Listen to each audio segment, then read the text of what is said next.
The 1979 OPC rookie card of Wayne Gretzky just sold for $1.2 million. We're going to be taking a look at what this means for the hobby, my opinions on it, and what it could potentially mean for hockey cards moving forward.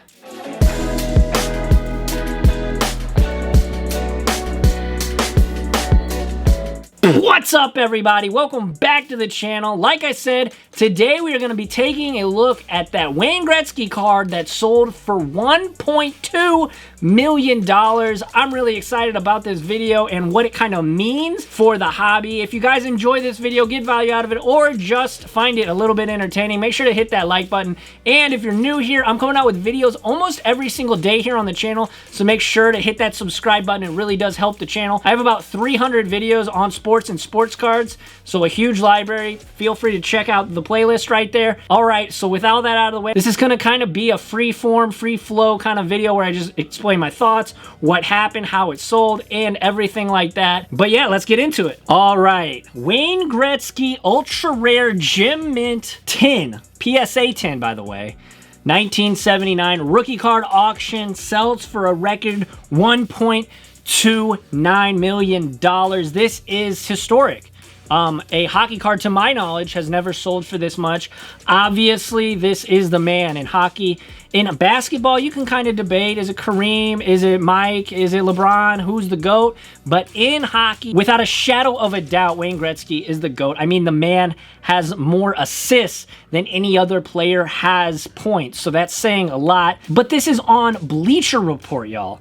Bleacher Report is a huge, huge sports media outlet, so this is grabbing eyeballs. This is going to put a lot of attention not only on the hobby, but hockey. I'm really, really excited. If you're sleeping on hockey right now, I think you're doing yourself a huge, huge disservice because it's starting to gain traction. And what this means, in my opinion, for the entire hobby, it could be, you know, okay, so if a Wayne Gretzky is worth 1.2, what does that make Michael Jordan PSA 10? You know, the Fleer.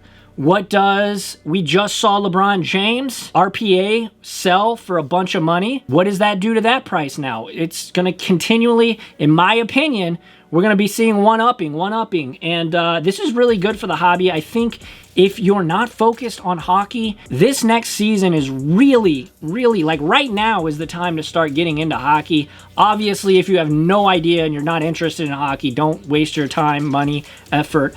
You know, but if you are interested in hockey and you want to learn about it, or obviously if you enjoy the sport, if you're new to the channel, if you're new to sports cards and you've never even seen me or have no idea about sports cards, now is a great time, in my opinion, and it's just my opinion, but this is a clear indication that we are headed to places I don't think the hobby has ever seen. You know, obviously in the pandemic, we saw crazy booms, and at the beginning of the United States lockdown and everything, we saw crazy booms. And because of that, the hobby went wild. The hobby went nuts. But I think we might be, and I can't believe I'm saying this, because for the longest time, I was in the mindset that we weren't going to see nearly the craze that we did back in April, May. I got to be honest, I think we probably, definitely could see that. You know, hockey's kind of the second tier. Don't bash me in the comments for saying that. It's just it's a matter of fact. It really is. But I think that the fact that this is selling for, you know, 1.3 essentially million dollars, that's going to, people are going to think, okay, who's the next guy in hockey? Mark Messier, Jaromir Jagr, Gordie Howe, guys like that. And obviously Alexis Lafreniere is the hot, you know, guy to be getting right now. He's the guy that everybody's focused on.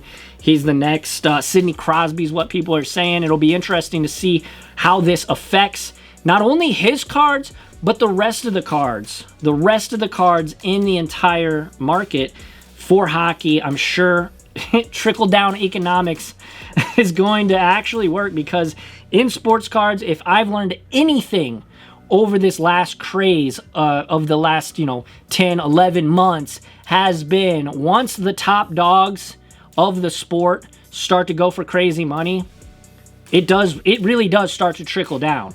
So this is awesome, I think, if you are you know, a investor, if you are in it to make a little bit of money. Obviously, if you're just a hobbyist and you're just trying to PC stuff, this isn't great, but this is the times we're living in. And I think that it is how the hobby's going to be, at least for a while. I don't want to say, you know, a year, 2 years, 5 years. I have no idea. Nobody really does. But at this point, I do believe that this is going to be the trend. We're going to see each GOAT start to one-up each other, because hockey, honestly, like I said earlier, it really is the secondary to basketball, football, and even baseball, which is even lesser than especially basketball. But seeing hockey cards go for this much, and I know it is the GOAT, it is Wayne Gretzky, the Great One. His nickname is literally the Great One. But I think this is going to trickle down into some of the other stars of today and into other sports, because in my mind, I see, okay, a hockey card selling for that much. Well, that means my LeBron James rookie card is worth more. My Michael Jordan is worth more. So it's really interesting. I'm really excited to see what happens. This is an electric time for the hobby. Obviously, who knows, you know, when the next one will sell. The pop report on this thing is very, very limited. So that does say something about this card, because the population report is so low. But I think that places such as Bleacher Report and other major news outlets are starting to cover this kind of thing. It's good for the hobby. It's good for the health of the economy of the hobby, and I'm excited. But yeah, guys, that's kind of all I have for this video. What in the Hobby is going to be the name of this series, and I'm going to try and do these a little bit more often. I got some other things that I have in mind. If you guys have enjoyed this video and got value out of it, make sure to smash that like button, as it is the #1 way to help support the content here on my channel. And of course, if you want to interact with me elsewhere, hit me up on Instagram and Twitter. Don't forget to join the Discord if you want to talk hobby, sports. We're always talking. There's over 350 people on that Discord server, so it's an awesome time. I appreciate you, and until next time, as always, keep cracking packs, keep collecting. I will see you in the next one.